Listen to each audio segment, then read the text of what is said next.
Depuis 20 ans, les équipes de réponse aux urgences, appelées ERU, participent à répondre aux crises et aux catastrophes qui ont marqué les actualités de ces dernières années.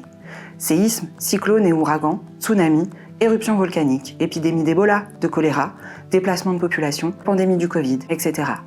Moi, je prends de mon temps, je prends un peu de ma vie personnelle pour pouvoir aider les personnes qui en ont besoin.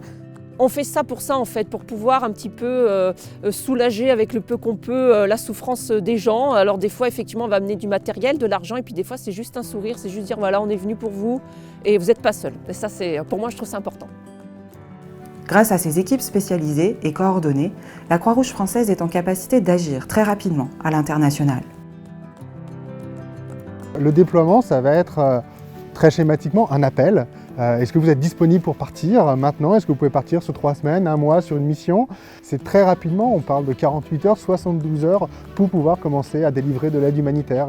Donc mettre en place toute la logistique, tous les moyens matériels et humains pour commencer à délivrer de l'aide. Initiés par la Fédération internationale des sociétés de la Croix-Rouge et du Croissant-Rouge, les ERU incarnent le volontariat de compétences et d'expertise. La complexité croissante des situations d'urgence ne laisse place à aucune improvisation et exige une préparation à toute épreuve.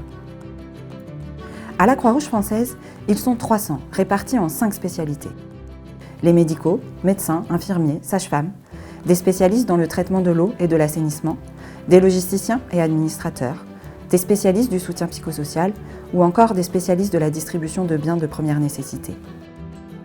Dès leur arrivée sur les lieux, ils sont prêts à répondre, avec la Croix-Rouge ou le Croissant-Rouge local, aux besoins les plus urgents pour aider les populations touchées à se relever au plus vite. Ce qui est, je pense, important avant tout, c'est en fait d'avoir l'envie d'apprendre, l'adaptabilité, ça c'est sûr. Une envie de communiquer, de nouer des relations avec des personnes, que ce soit les équipiers, que ce soit avec la Croix-Rouge en local, que ce soit avec les populations. Il faut bien sûr de l'empathie, il faut l'écoute également. Et beaucoup d'énergie et une dose de bonne humeur, c'est pas mal aussi. Déployés plus de 50 fois en 20 ans, ces hommes et ces femmes s'engagent dans la durée, acquièrent des compétences, des savoir-faire et s'inscrivent dans une dynamique d'équipe riche en rencontres, échanges et partages. Chaque année, les ERU organisent un rassemblement pour se retrouver, se former et partager leur expérience acquise au cours des derniers déploiements. Cette année est particulière puisque c'est aussi l'occasion de célébrer les 20 ans des ERU à la Croix-Rouge française.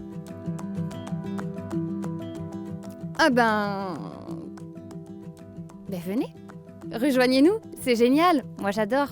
J'espère rester dans le mouvement le plus longtemps possible.